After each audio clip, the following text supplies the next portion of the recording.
Hi everyone and welcome on this YouTube channel.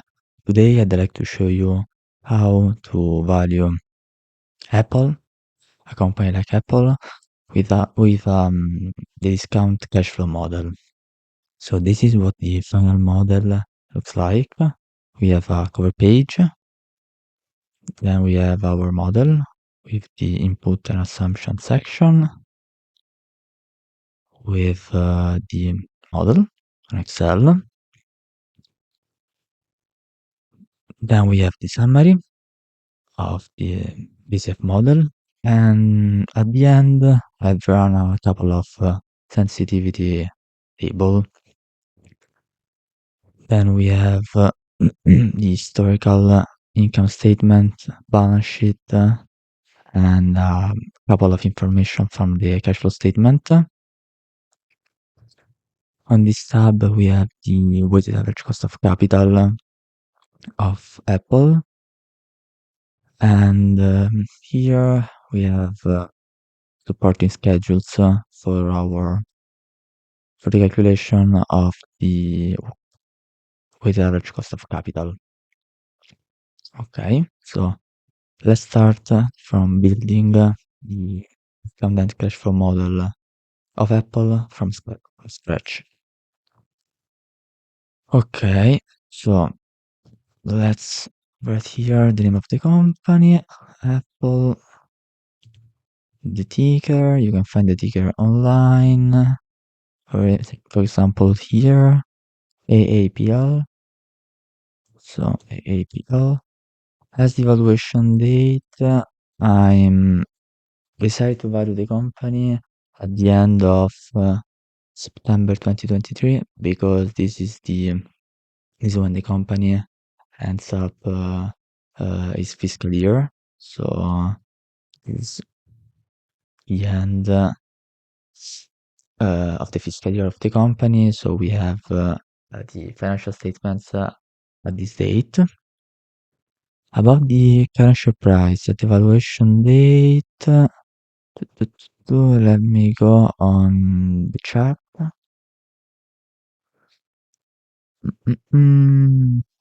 Give me the end.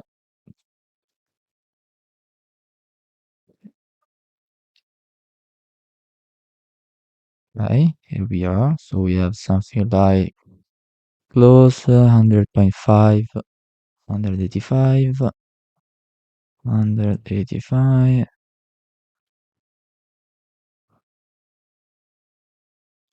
185.64 per share. Okay, so this is the share price. This is the share price from minority perspective. So technically, if you want to, compare the implied share price from the discounted cash flow to the share price of the company, we should have a premium over the market share price. So let's assume, for example, a premium of the 10%. Just give me a second. Let me keep this model on my second screen for the assumptions. Okay, let's add the 10%. Perfect. Now we increase the current share price of this 10%. Okay.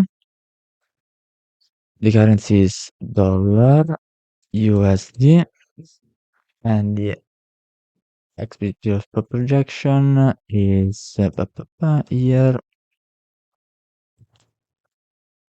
this minus year.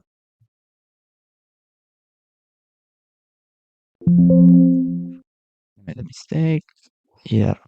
Okay. This is our expected period, which means 5 years. We're going to calculate in pressure price throughout the DCF model, and this formula gives us an indication if the share price of the company, the market share price of the company is overvalued or undervalued compared to the share price that we're going to get from our DCF model. Okay, so okay, let's link the weighted average cost of capital to here.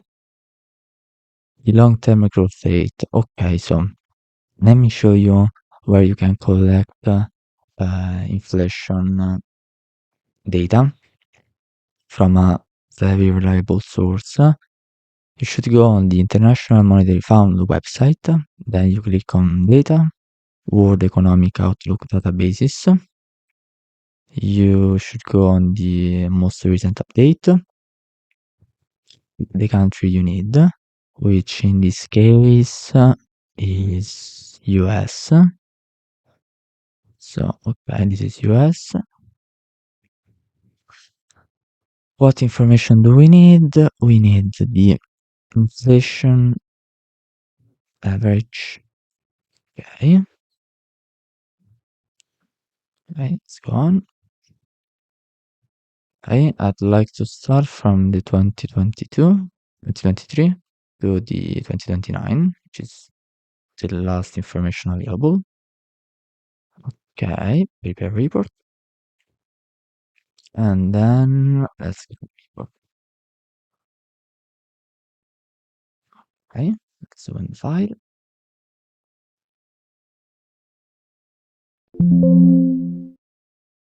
So, okay, let's add a new tab that we call IMF,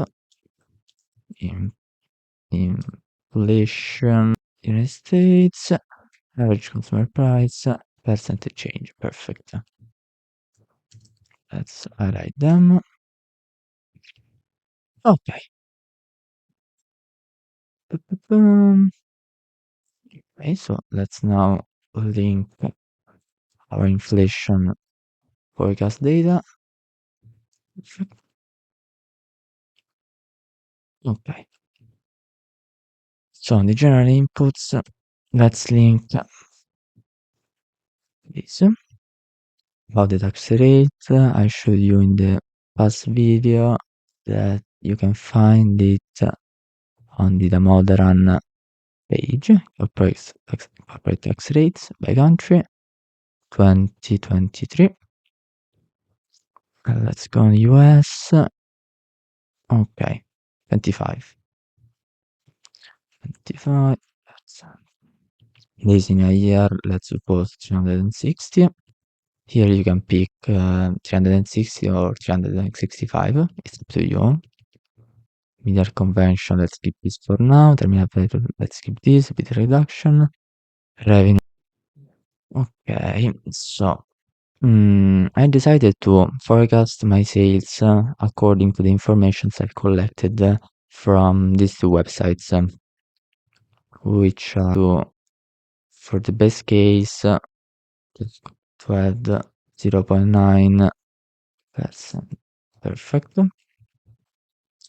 For the other 5 years, I've decided to get information from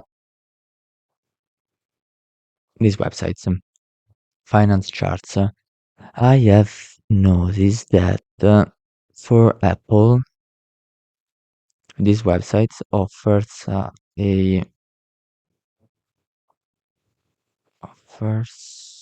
okay, revenue CAGR of 8.09% from the 24 to the 24 to the 2029. So the CAGR between the end of 2024 and 2029 is 0.6. I've used these formulas to estimate the year-over-year growth rate. So first of all, I've used this formula, and then for every year, let me zoom in a bit more, I've used this formula. You can copy them if you want. So let's now link these growth rates.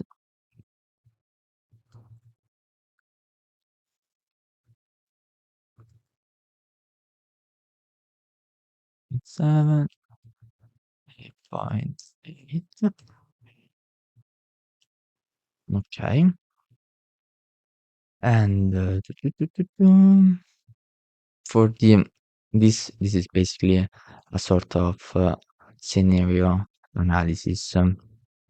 In this case, I'd like to sensitize my revenue, the growth rate of my revenue, by these percentages, which means that in worst case, I want revenue growth minor by 10%. This case 0, and the optimistic case I want a growth rate a bit higher.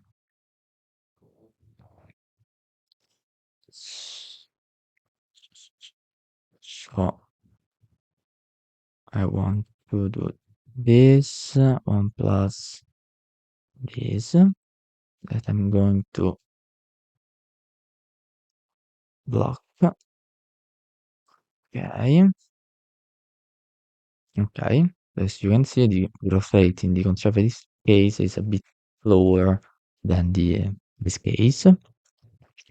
Let's now do the same for the optimistic case. Let's code it.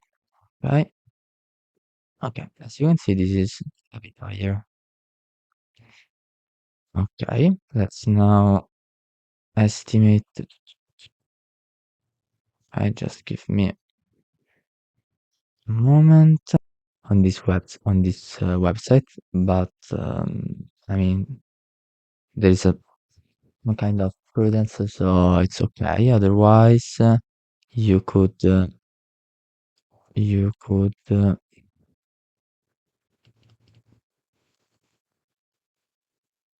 you could do this if you want an precise CAGR of 8.06 between the 2024 and 2029. You can do this at 5. Okay. You can do this, which is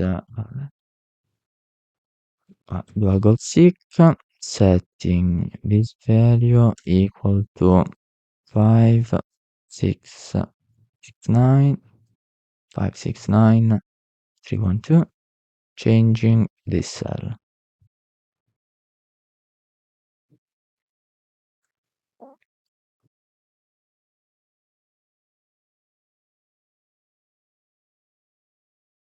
Okay.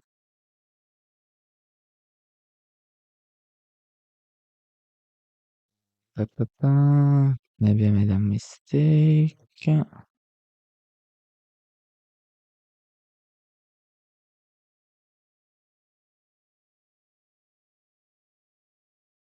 Okay. So this should work. The revenues is clear. Okay. Yes, okay. It's obviously the same. I'm going to pick 2.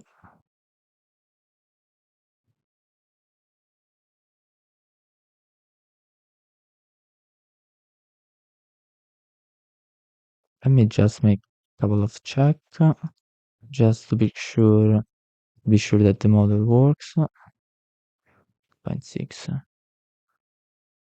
Great.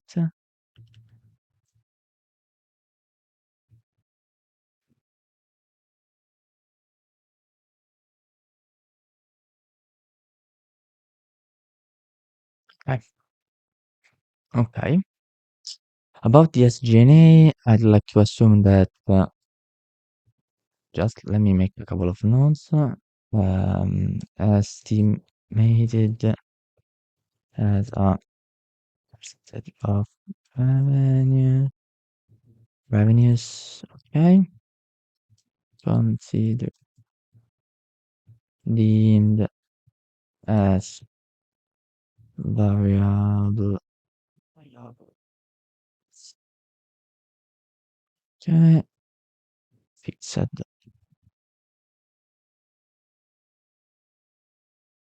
Okay, so we are going to consider the SG&A cost as fixed costs. So we just put them as equal to the